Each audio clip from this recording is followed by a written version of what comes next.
हम करेंगे topic concentration of solution which is a very important topic for all your competitive exams and for CBSE also। इसमें बच्चे हम topic को इसमें हम बेटा कवर करेंगे molarity, molality, normality and mole fraction जैसे इंपॉर्टेंट टॉपिक्स। सबसे पहले बेटा हम देखते हैं एक बेसिक चीज कि हमारा सॉल्यूशन होता क्या है। सॉल्यूशन बेटा दो चीजें मिलके बनता है। नंबर 1 इज योर सॉल्वेंट जिसमें हम कोई भी चीज ऐड करेंगे, एंड नंबर 2 इज सोल्यूट जिसको हम सॉल्वेंट में ऐड करते हैं। ठीक है, तो यहाँ पे बेटा हमारे पास कुछ सिंबल्स हैं। W1 जो है वो रिप्रेजेंट करता है कि सॉल्वेंट का कितना मास मैंने लिया है। M1 रिप्रेजेंट करता है कि सॉल्वेंट का मोलर मास कितना है। W2 रिप्रेजेंट करता है सोल्यूट का कितना मास मैंने ऐड करा है, और M2 रिप्रेजेंट करता है कि सोल्यूट का कितना मोलर मास है। और V क्या है बेटा, हमारे पास वॉल्यूम है जो कि रिप्रेजेंट करती है सॉल्यूशन की वॉल्यूम को। तो सबसे पहले हम बात करेंगे मोलैरिटी की। मोलैरिटी रिप्रेजेंट करता है कि कितने मेरे वॉल्यूम ऑफ सॉल्यूशन में सोल्यूट के मोल्स प्रेजेंट हैं, यानी कि moles of solute upon volume of solution.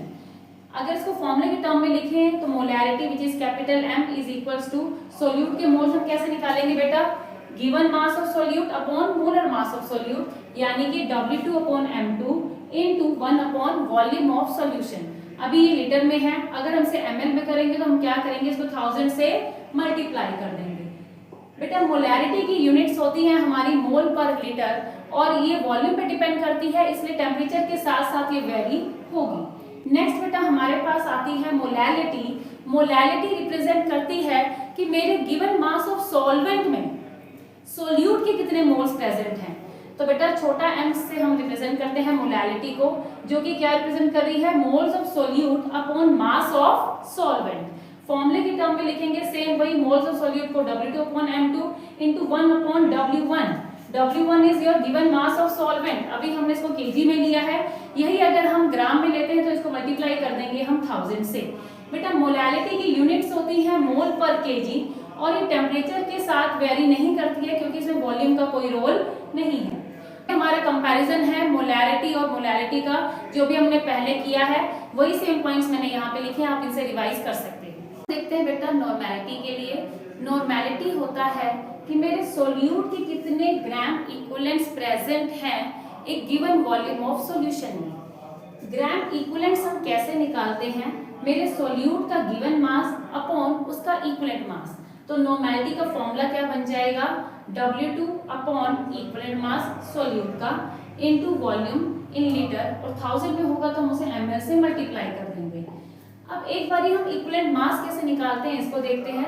Equivalent mass हमारा डिपेंड करता है कि मेरा जो सब्सटेंस है वो एसिडिक है, बेसिक है, या किसी रिडॉक्स रिएक्शन में पार्टिसिपेट कर रहा है।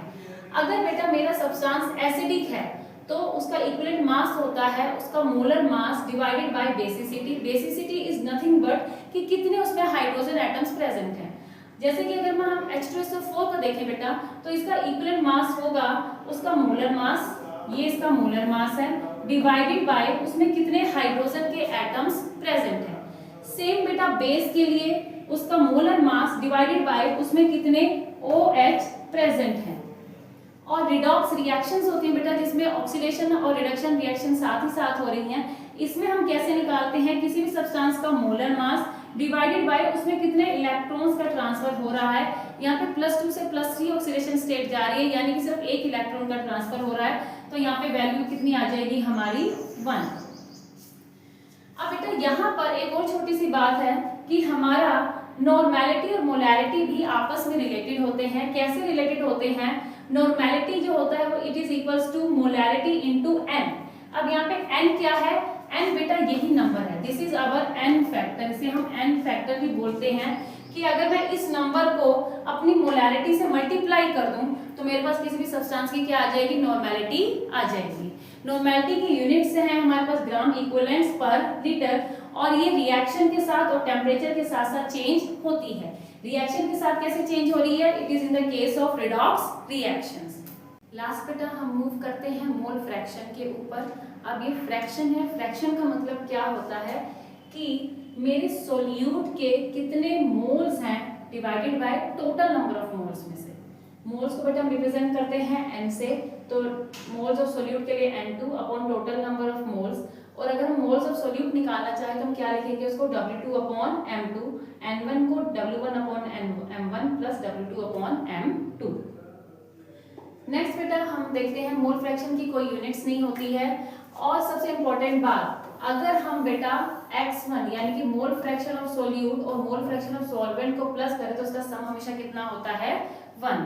एक बार हम समराइज कर लेते हैं हमने आज क्या क्या किया।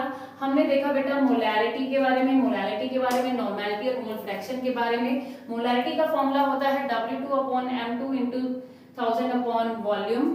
Molarity is W2 upon M2 into 1000 upon W1. Normality is W2 upon equivalent mass into 1000 upon volume. And mole fraction is इतना बड़ा फॉर्मूला। और अगर बेटा हम यूनिट्स की बात करें तो मोलैरिटी की यूनिट्स होती हैं मोल पर लीटर, मोलैरिटी मोल पर केजी, नॉर्मैलिटी ग्राम इक्विवेलेंट पर लीटर, एंड मोल फ्रैक्शन की कोई यूनिट्स नहीं होती हैं। आई होप ये वीडियो आप सबके लिए बहुत ज़्यादा यूजफुल रही हो, आपके जितने भी डाउट्स हों वो सारे क्लियर हो गए हों। हम इस वीडियो से रिलेटेड क्वेश्चन नेक्स्ट वीडियो में सॉल्व करेंगे।